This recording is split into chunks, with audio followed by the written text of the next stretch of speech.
Baltimore.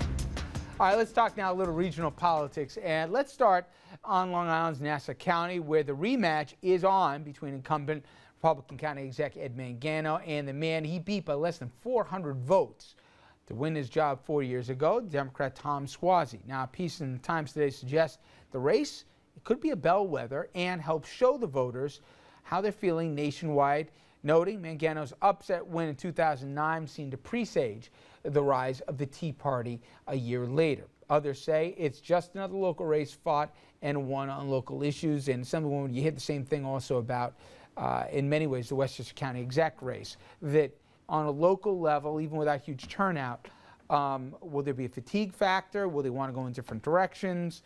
Would you buy it or no? Well, I think you have a similar thing where you have this incumbent Republican. In Nassau, different because notwithstanding what the county executive said, they really are suffering some serious financial difficulties. I think Westchester is too. They're borrowing to pay their budget. But I think a lot of it deals with local politics. It's less a bellwether. I believe in the personalities, the politics. You know, when you're on the ground, it's a very different tale than you sometimes think from so 20 without huge turnouts here, I think people may be Turnout reading too much into the numbers. You guys both agree with that one, right? Yeah.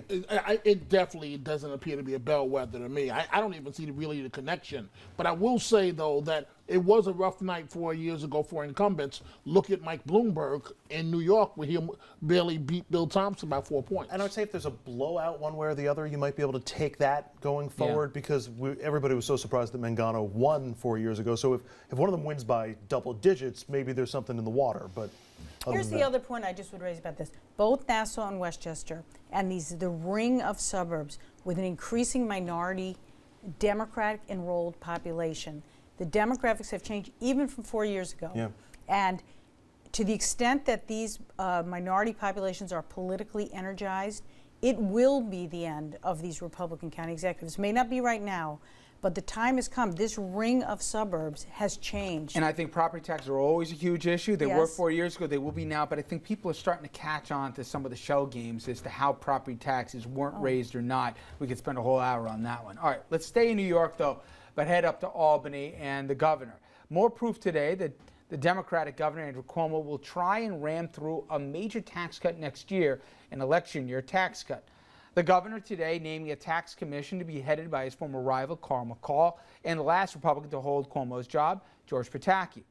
The current governor says New York is in line for a budget surplus next year, though some disagree with how he does his math. Nonetheless, a number of state Senate Republicans are already on board saying they love the idea. Dominic, we were talking about this. Richard, to be fair, had been talking about this for the last couple of weeks, that this was coming down. His poll numbers, you know, his approval ratings coming down also. Casinos, it's a toss-up. He's going to seemingly put some political capital into that. Public not sure if they're buying it or not.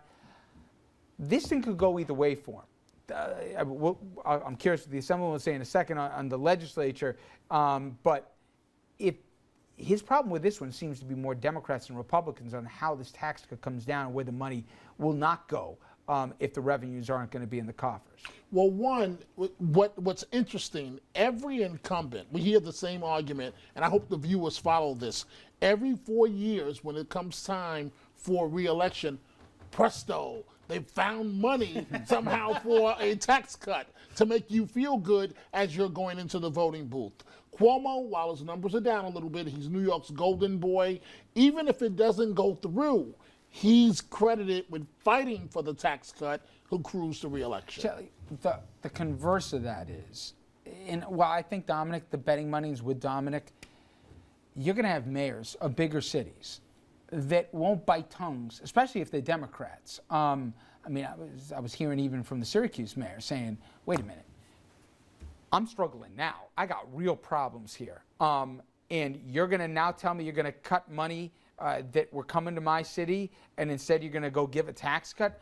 I'm not going to zip my lip on this one. You're going to have big problems with me. And this is going to be articulated not just in the southern part, but in the western part of the state, in the central part of it.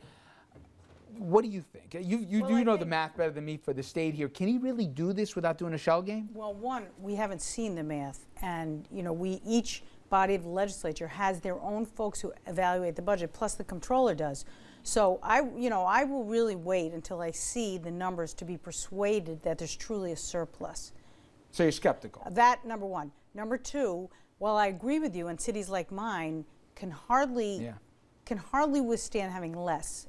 My job is to go and fight for more. At the same time, I represent people who will be attracted by the idea of a tax cut, particularly if they run small business or whatever the tax cut proposal will be. So I think it will be a challenge for many of our legislators to figure out a path. But for our schools, for example, I can't see the representatives of the city of New York, the other big five, the other big four cities, or many other districts saying, okay, cut. I'll Are you teach you kidding? the two dirtiest words for a mayor: unfunded mandate. You're going to be hearing that a lot next year if the math, at least on the surface, and we haven't seen the details of it, is what's suggested. All right. Now, using traffic for political payback, I'll explain. Wall Street Journal reporting that the head of the Port Authority, angry because of work done on the GW last month, that he did not approve of and didn't know anything about. Now it caused 4 days of backups on the Jersey side and Fort Lee, and the mayor of Fort Lee thinks that he knows why. The mayor thinks the reason is the guy on your screen, Chris Christie. The mayor, a Democrat, says that Christie ordered the closures for a traffic study, though no one ordered a study and the Port Authority didn't even need one. So what was the real reason for the backups? Well, again, the mayor, and this is just his theory, he says it was payback because he wouldn't endorse Christie for re-election. Andrew, as silly as this story is, if this is true, it feeds into a narrative about him, and it could be a problem. I'm not saying he won't cruise to victory in the re-election, but this is the kind of story that's easy to tell and easy to understand. It is, if it turns out to be the case. I'm not so sure that this is that rare of a thing. I wouldn't be surprised to hear stories of other politicians who have their access to the levers of power. It happens every day. It happens every day. Every day? You got Every a good one day. with that? I'll give you, I could go on forever. But let's do just one with Christine Quinn. Yeah. And this one was written about. A council member did not put her name in the press release. And one of the projects that she wanted Queens, funded, right? Crowley. all of a sudden, the money is gone. And I'm not, listen, it's part of the dirty part of politics. It would help Obama if he would do it a lot more. Because see, this is the way it works with the president of the United States. We can do it this way, Carrot or stick. or we can do it this way. And if he had Rahm Emanuel to say, listen, we will give you extra money, or we will take $5 million from your district, which one will it be? Well, the one thing I would say, I think traffic on the George Washington Bridge is sort of a special New York sensitivity. This city thrives as an island because people can get there. And as much as, that example of Christine Quinn is one legitimate one, this is different. These drivers, they have absolutely nothing to do with this entire debate. I agree with you. It feeds into the bully narrative. If you were Christie's chief of staff, what would you do? If I was Chris Christie's chief of staff? Yes, and the mayor didn't endorse. I wouldn't do that. I personally wouldn't do that. She's against traffic on the George Washington. No, I wouldn't do that. You know what? Seriously, I take the governing part seriously. I get the politics. I'm as rough about it as anybody else. One in a million. Once you're elected, 1 in a million. that is not fair game. All right. Well, speaking of traffic incidents here, there was an ugly chain of events that ended in the paralyzation of a motorcyclist. But who's really at fault here? It seems pretty simple on the surface, but it's raised a whole host of questions. By now, you know the story. Motorcyclist mowed down, but what about the man in the car with his wife and 2-year-old child in there who felt threatened by 30 guys on the west side who decided they want to shut down the highway? We're going to talk about that after this.